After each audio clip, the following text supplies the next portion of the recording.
And you can probably hear that I am genuinely gutted about that. How did I miss that when I went to look at it? Legends, hello, welcome back to the channel. John here, and in this video we're going to take a more in-depth look at the latest project car that I've bought on the channel. It is, if you haven't caught up already, a 2004 Proton Satria. Very rare. There's about 4 or 5 left on the road, and hopefully by the end of the next month or so this one is going to be back on the road. Previous video, we fished it out, we got it home, and in this video we're going to have a more in-depth look because I haven't had a chance to have a good look at it yet. I've been at work and dealing with other things. But as you can see at the moment, it's sort of wedged in between the TT and my Stargate. So the first port of call is to get it out of where I dumped it when I got it home. And that leads us on nicely then to the first problem. And that is, not only is the battery flat as a pancake and is no good, but it's got a problem with the bonnet. This bonnet hinge is broken. So it's a bit of a saga just to even get to it. So the first port of call then is to fight with the bonnet.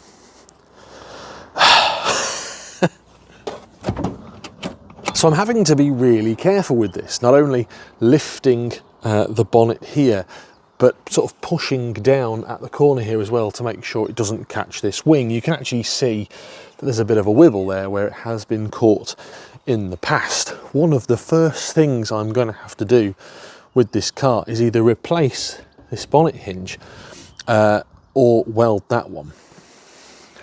Now I can't weld, but I know a man that can.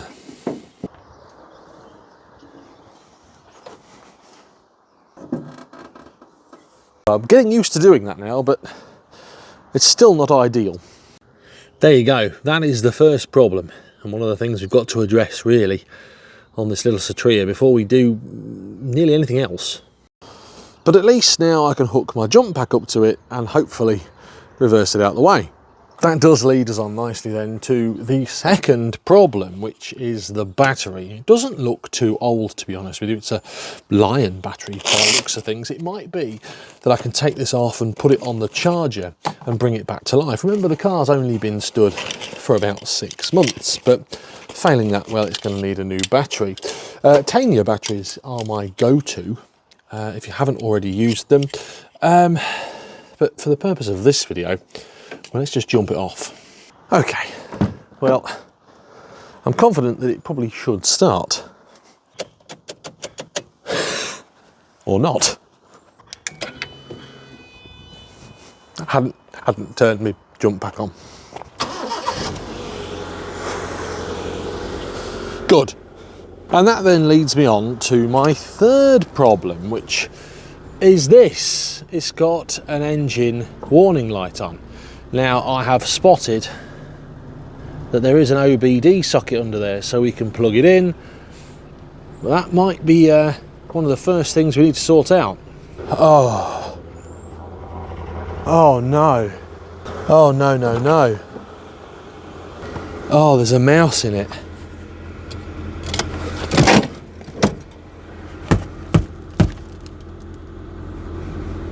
Oh. Devastated. No.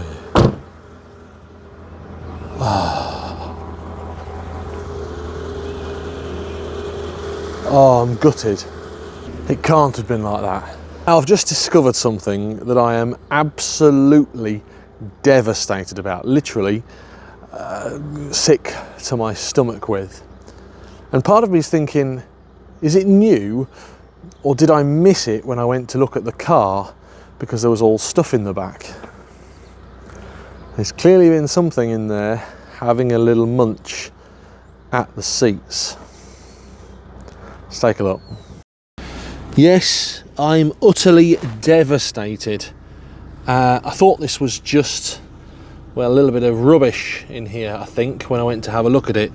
But now, well, you can see something has been living in here whilst it's been laid up, and I am absolutely gutted, for lack of a better term.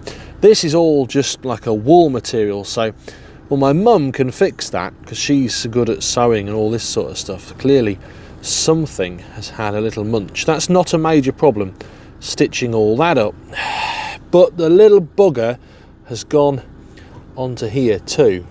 So not only has it munched the wool, which is quite easy to repair, well, it's also had a good old go at the actual seat fabric. It might be that I'm going to have to find a replacement one of these. And you can probably hear that I am genuinely gutted about that. How did I miss that when I went to look at it? Now one of my first jobs is going to be trying to make sure that that has been evicted, because I don't want Mr. Mice to be living in the car, munchy, munchy, munchy every day, and ruining this very quickly. So now the car's got a bit warm, it's been running for a couple of minutes, you can hear that it's starting to have a little bit of an engine problem, starting to misfire. That's probably what the engine management light's all about.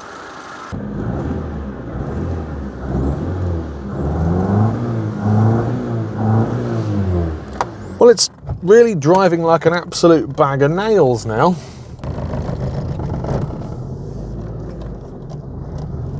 It's misfiring like hell. Might just set fire to the bloody thing. So while I've got the engine running then, it would make absolute sense for me to quickly hook my diagnostic tool up to the car. I'm still absolutely devastated by that little mouse. As an avid Audi TT owner, I have my car diagnostic tool to hand most of the time. Let's plug it in. Oh good, it's not OBD2. Oh yes it is. There's no power to it. Why is there no power to the OBD2 socket? That's always a good start. Oh dear.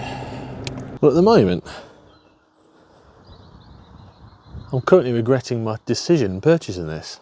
So no power to the OBD socket. I suppose the first thing to try is the fuse.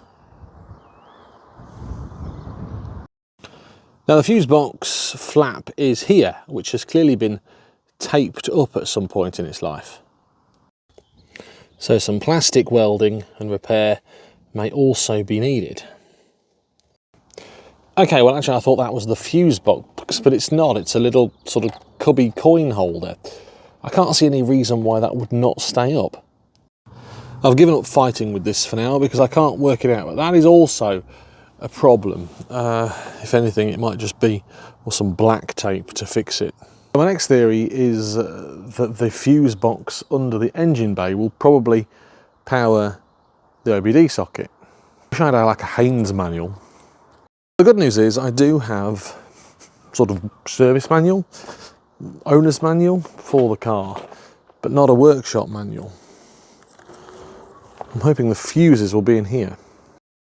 So I found the fuse box. It needs a clean first. Excuse me, pussycat. What are you doing in here? Can't find the fuse for the OBD socket. I've had a chat with Ali, who is the oracle of all things Proton. He doesn't have it either. So let's ignore that for now and keep on looking at what's wrong with the car. So apart from the fact that, well, it doesn't run right, it's had a mouse living in it, and it needs a new bonnet hinge. It's not bad, is it? It needs a good old scrub, but I'm a bit furious about the mouse. It's very difficult really to see what is wrong until I've cleaned it properly, but let's start at the beginning then. The front looks, well, relatively good. There's a couple of wibbles in that bonnet, and it is actually on the original number plates I found out. It was supplied by markcampbell.co.uk, Perodua and Proton dealership. The bumper looks okay, and actually there's a little bit of a squawk in this wing. It's where it's caught the top layer of the paint, and I don't know if it's been touched up in its life or it's just squawked it, but you can see all in here, it is absolutely squad central, all up in there and all up in there. It's just, well, very muddy. I'm going to have to take off the wheel trims to do that. There's a crack in that wheel trim, which is a shame, and I've had a little thought about the wheel trims, but we'll talk about that at a later date. It doesn't look rusty under there. I've got the inspector here giving it a once over with me too. I'm going to take off these horrible door protector things, and I'm going to have to clean this up, but that isn't a major issue too. These have sort of, well, I don't know if this is plastic or metal. It's plastic. I'm wondering if that's the sort of thing I can clean up with a bit of plastics and T-cut. I have actually seen these painted. The screen is okay. The screen is fine. The roof is fine. This is a problem which needs sort of pushing out. This, I don't know how you describe it, rear quarter. It's been knocked here, here and here. I think that is probably the impact point there. I can probably push that out there and push it out there. It's not damaged any of the paintwork, and if you know from other Proton videos, well, they're a little bit flimsy in certain areas. This back wheel arch, core blimey, look in there, look at all that mud in there. Is literally thick. I'm going to have to sort of scrape all that out with a screwdriver, jack it up and take the wheels off. Oh, it's a big project, you know. It's a bigger project than I thought. I genuinely think it's going to be difficult to see the condition of the car and what it's doing without sort of giving it a bit of a clean off first. This lets it down, but it's solid. And here as well. And then round the back window here, surface rust, surface rust. That's the main culprit. I'm going to have to check all the lights over, aren't I? Check all that and check all under there. Let's have a look under here. Well, the exhaust looks in relatively good condition, as does all the suspension under there, which I'll need to have a little bit of a look at, but it's not rusty under there. Surprisingly solid. The worst thing about it so far is the bloody mouse. I'm going to get rid of this. Do you know what? It's really winding me up, this is. Get out of here.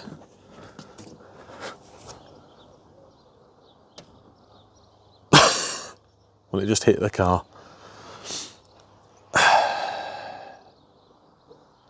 Yeah, big project this. I've bitten off more than I can chew on my own, really. But we shall see. We shall see how we get on. Plan of attack then, just from this quick look at the car, is to get it clean. I'm going to just leave it here and clean it. And then try and get it running right, semi-right. Yeah. But actually, I was going to do an in-depth everything that's wrong with it. But there's quite a bit. And finding the fact that that mouse has been in there has really, well, for lack of a better term, cheesed me off. I've put the feelers out now for some rear seats, but I'm not going to find a set of rear seats for that, am I? Never. I'm going to just have to repair it. Yeah. gutting. But there's a lot of work to do. The OBD port doesn't work. The mouse has been in it. Hopefully it's been evicted now. The bonnet hinge needs repairing. The battery is as flat as a pancake. It's got more mud under there than a Lincolnshire field, bearing in mind where I've pulled it out from. I'm not surprised. And it just needs a good old going over. Anyway, I'm going out now because it's my birthday. Yes, I'm fettling with this on my birthday. Mrs. JC is awake and I've got loads of stuff to do. I think the next port of call on the car is to give it a scrub and a hoover out. That's my next port of call. Next thing I do, clean it, hoover it out and see just what is underneath. Put some boards down, jack it up, axle stands, jet wash all the arches, see what the plan is. Then maybe tackle that misfire, right? I have a funny feeling it's going to be a plug or a lead. That doesn't help me because I'm going to have to try and reset that EML light. Remember, I'm doing this on my own. Dad isn't helping me with this. So I'm learning as I go along. Anyway, little video, didn't turn out how I wanted it to turn out.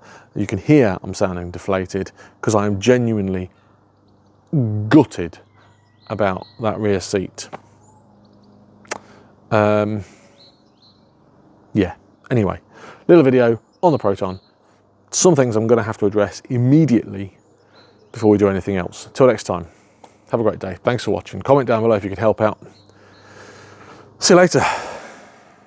There are so many more Proton related videos on the channel, and I've actually selected a couple that I think you might like here on this page. Give them a click to watch them now. Don't forget to subscribe for more Proton fun and lots more videos coming soon.